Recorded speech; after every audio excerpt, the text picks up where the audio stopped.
video ni berguna just in case abang tak ada ke, siapa tak ada ke, ataupun kita dulu tak ada ke, boleh digunakan untuk anak kita Ammar. Sebab penting bagi dia untuk dia menjadi manusia yang memberi manfaat kepada orang atas landasan agama, yang memperjuangkan agama. Jadi untuk lalui proses hingga menjadi seseorang yang hebat, dia perlu melalui proses fasa-fasa kepayahan, fasa-fasa yang mencabar dalam kehidupan, fasa berdikari, fasa kesusahan, fasa orang pulau, fasa orang sebagainya.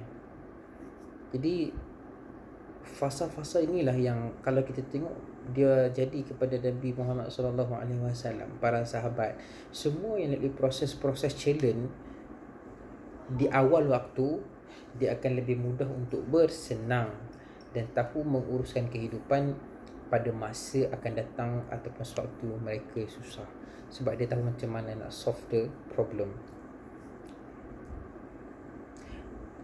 Itu paling penting. So orang yang mana dia biasa sewaktu kecil dengan senang dan selesa, dia akan menghadapi cabaran pada masa akan datang.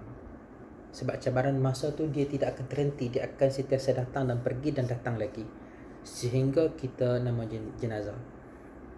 So kalau sekarang saya rasa abang kalau ada masalah macam orang lain agak urus. Kalau macam abang ada masalah apa-apa kan, orang buat apa-apa lah, anything, Datuk wala retweet ke apa ke, for example lah. So abang macam mana abang urus? Jangan nampak ada beza tak? Tenang. Sebab abang banyak lalui dulu masa zaman abang membesar, sekolah menengah di Jordan ataupun di universiti semasa matrik.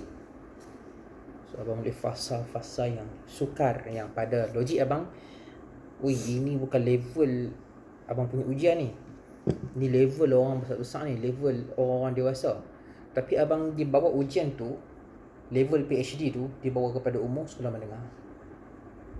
Jadi benda itu membantu dan membentuk karakter seseorang bila dia nak hadapi cabaran pada masa akan datang. Cabaran akan semakin sukar, masalah tidak akan semakin mudah.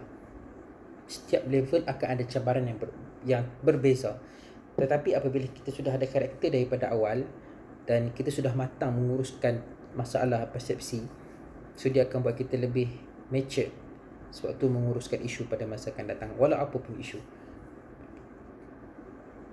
Sebab dia design karakter tu. Sebab tu sewaktu kita membesar, jika kita diuji, jika kita stres, jika kita menangis, jika kita tertekan, jika kita rasa kesunyian, jika kita rasa di pulau, jika dirasa suara kita tak didengari, idea kita tidak dipandang, semua ini adalah fasa-fasa yang betul untuk membentuk siapa kita pada masa akan datang. Dan kalau kita tengok fasa-fasa inilah yang berlaku kepada Nabi Muhammad SAW dan juga para sahabat dan juga para anbiya yang terdahulu, yang kita boleh tengok dalam Al-Quran dan juga sirah para anbiya.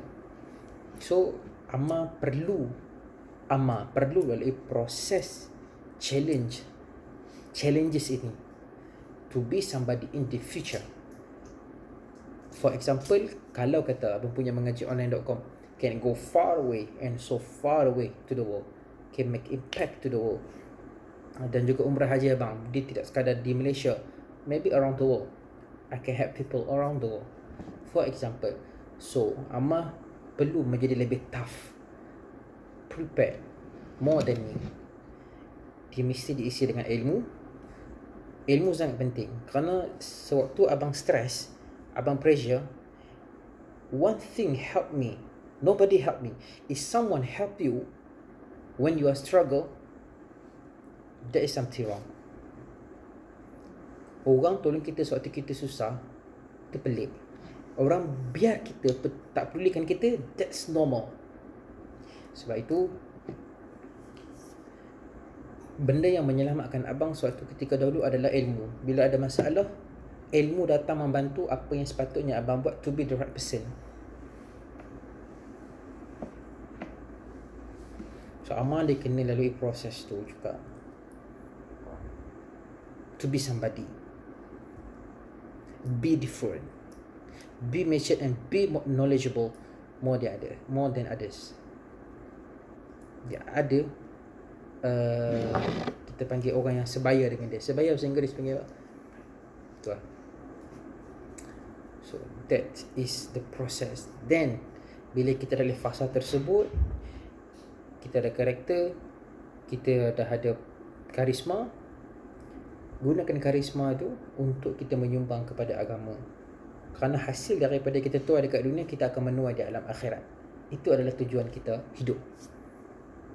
Abang hidup ni bukan untuk hidup, untuk abang survive, untuk abang makan, abang bekerja siang malam. Tidak. Kerana abang buat kerja pagi, petang, siang, malam kerana adalah untuk membina satu khairat yang boleh membantu sewaktu abang selepas mati, ataupun mudah katanya dalam kehidupan abang yang next chapter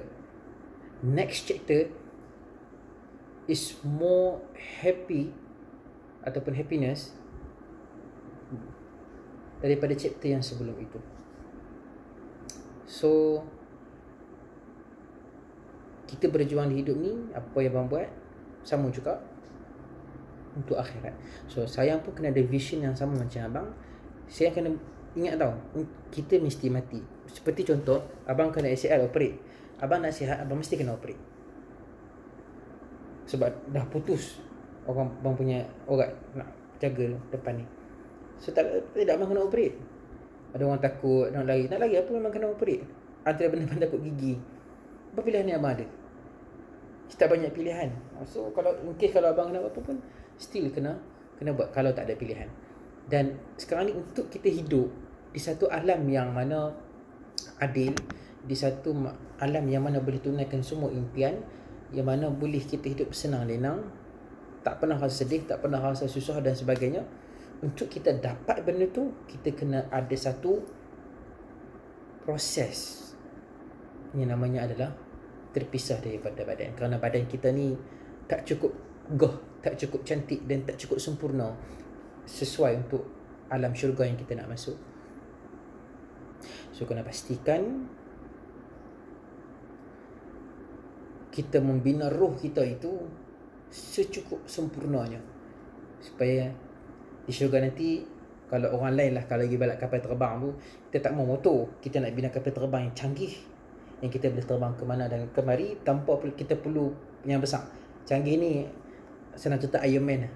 Saya nak apa semua ada kat badan, suit. So abang sedang mencipta diri abang di alam syurga nanti, di dunia ini. So saya kena mencipta diri saya.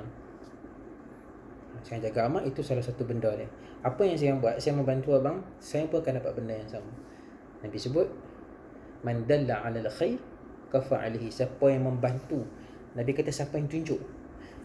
Apatah lagi kalau siapa yang membantu orang yang mana dia buat kebaikan tu yang boleh bagi manfaat kepada ramai orang. So itu impian yang kita kena letak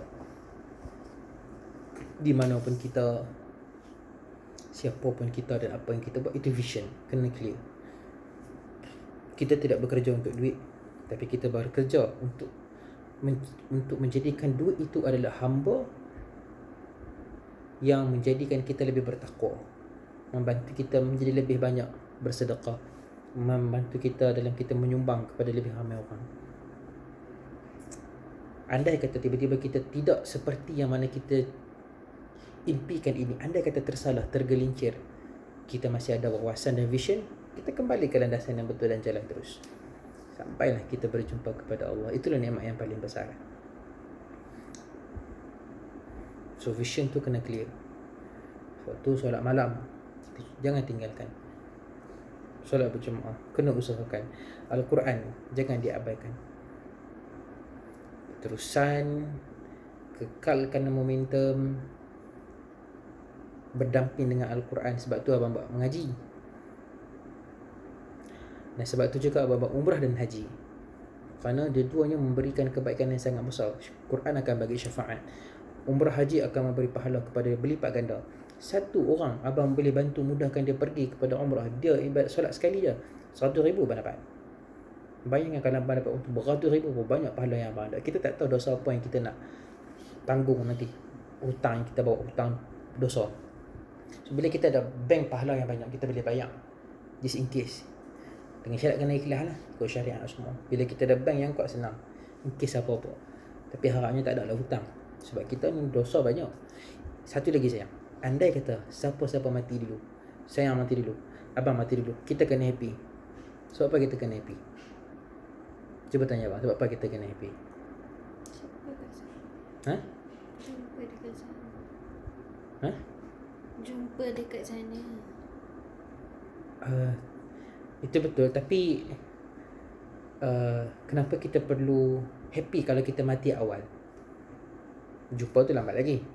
Ni kalau kita mati awal, kenapa kita kena bergembira? Ha? Kurang dosa. Ya betul. Sebab kita dah tak perlu berterusan buat dosa. Kita, alah. Jom masuk bilik dah. Jom ya. Itulah